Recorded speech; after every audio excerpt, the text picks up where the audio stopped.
Well, here we are again. It's been a while, though. It's been 2 months since my last video. Back then, that's when things were finally going the right way. The work I was putting in was starting to show off. And it was because of that medication. Whatever was going on in my body was preventing me from losing weight, had stopped. So it wasn't coming down like this. It was a gradual, coming down very slowly, very steady. My weight's never been so steady. I think that medication does something about the water retention too. Because with the water retention, sometimes I can put like a 5-10 pounds just like that and take it off too just like that. But now it's always the same. And it's just like these gradual increments as I'm losing. So, but I knew, and I said that in the last video, that it takes a lot more of that medication. I mean, if I don't watch what I eat, if I don't exercise like I do, well, medication is not going to take the weight off for me. And I was right because, the holidays were after that, and I felt like a break. I mean, I've been working since the month of May from last year, putting so much effort into this, and it was nice to have a break. It was nice to just let go, enjoy life, I guess you could say. And, so I had a few weeks there during the holidays, and I saw the weight come back on, like very slowly. Same thing as when it was coming off. Very small increments, a little half-pound here, a little quarter-pound there. But eventually, after the constant way of eating, it just slowly crept back up. Not that much, but let's put it this way. The 8 pounds I had lost, I put back on. So, and it took about the same time to put it back on that it did to take it off. So anyway, but then that didn't bother me because in my back pocket, I had the solution. I know that with the intermittent fasting and the exercise that I've been enjoying and will continue doing, and the medication, all those three together, is finally the solution to get some serious weight off of me over a long period of time. So, but now, motivation's been an issue. Ever since, I don't know, the second week of January, I started an X training program with about a dozen people. We're a group. We meet twice a week. We have a coach, and it's some incredible workouts, boy. So that was like it was the 9th of January. I remember the date. That's when it was starting, and that's where it was a Monday. So it's everything. That's when we're getting back into it, back on track, back into the groove, back to where all the pistons are firing. But the exercise was back, and it's still there, but I don't know. Getting back to eating a certain way it just hasn't happened yet. And I don't know, I'm finding really hard to find that motivation that I had before. And I think I may have found it now, which is the reason for this video. It can't hurt. So who is Félix Puissé? That's the name of this video. Well, it's kind of a funny story, especially when I'm talking about my weight. But I've always liked writing, and I've always wanted to get into creative writing. And about 3 years ago, I took this course with at SFU of creative writing. I wanted to join this program, which I did.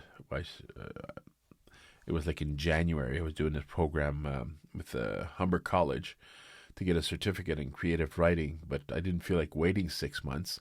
So I took a first creative writing course that I found at SFU in Vancouver. And during this course, we were 20 people. It was an online course. And at the end of the first class, the teacher explained to us, she paired us up in twos. And basically our homework for the week was to share some of our writing with the other person, get feedback, have the other person share their writing with me, give feedback, and that's what we did. And the first person she paired me up with was this wonderful grandmother from Vancouver who's got her 4 lovely grandchildren and her kids and stuff, and she's been wanting to write a novel for a very long time and been working at it. And really nice person. and we hit it off that week. I shared my work, she shared hers, and it's not to critique or to. It's just, well, when you're writing, you're so much into your story, you're engrossed in it that sometimes you don't see things that are right in front of you, and it's nice to have someone that's outside looking at it and just pointing a couple of things out. And it was a wonderful experience. At first, I was a little hesitant about it. Who's this person going to be sharing this writing with? It's a little personal. But it was just such a wonderful experience because the couple of things that she pointed out, I realized, yeah, that was bothering him subconsciously, I guess, but it was bothering me. I was like, oh yeah, okay, and just these little things, but man, they made a big difference. And I did the same thing for her. So we both loved the experience, and it was nice to meet her. And then after that, the following weeks, we were teamed up with other people. But for me, anyway, that first experience with Nikki was really was wonderful. So we ended up keeping in contact after we had that class where I started that program. And I'd send her my chapters after I'd written them, and she'd send me her work. Nikki had been working on this short story, which I have right here because you see it got published, and as soon as it got published, I bought the thing and then I sent it to her so she can sign it and dedicate it. Actually, here's a picture of Nikki right there. So anyway, so she finally got her short story published, and she was really happy about it. But that novel was still gnawing at her, and which is kind of the continuation of this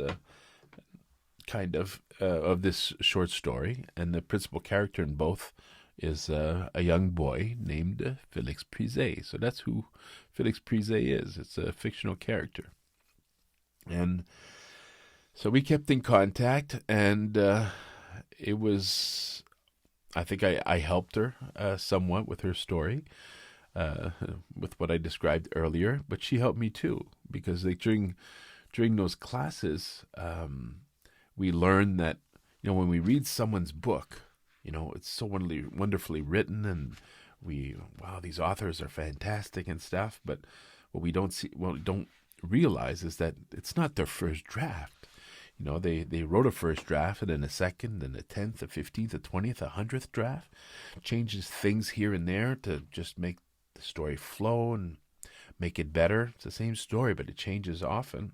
So it's one of the things I learned, but I never got to that point in my writing process because, last year, I took a decision to take care of my health, and this is what I've been doing, working at it, and it takes a lot of time and energy, and writing takes a lot of time and energy also, so I didn't have time to do both.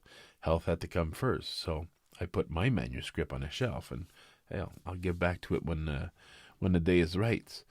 But she kept on writing, and she kept working on her novel, and even though I didn't have things for her to look at and give me feedback on, it was I didn't care. I just if I can help her, well, good. So that's what I did, and every version that I read and the changes that Nikki put to them were really incredible. And last week she sent me the final version, so she's there. She's finally there, and I read the thing. It's 200 pages long. It's a novel, and the whole time I was reading it, I think I had a smile on my face because I know what problems she had that she was dealing with, what she was trying to fix, what she was trying to make sound better, what she was trying to, and as I'm reading the story and I've seen all the solutions that she's found as I'm reading it, and I know what's going to happen later, but it's been set up differently, and I know just the way it's been set up now. It's been a wonderful learning process. So even it's been me that's been helping her indirectly. She's helped me a lot for when I'll get to my writing, because it really was a wonderful learning experience.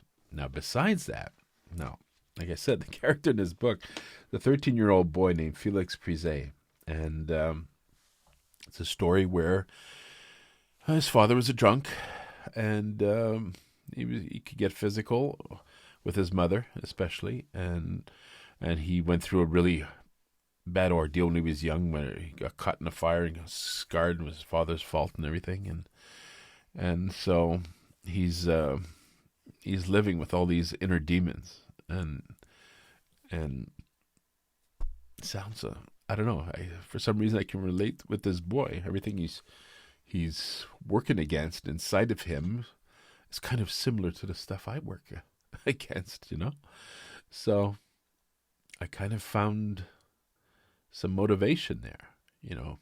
This boy is like a fictional character, but I've read the story so many times that he seems real to me. This is like maybe that's the best compliment I could give Nikki, is that it really feels like this person exists. So thank you, Nikki, for giving me the help. You know, as far as being a writer is, it really was an incredible learning process for me to be there every step of the way in your story, or at least since we've known each other. And if I could help, well, great. I couldn't be happier.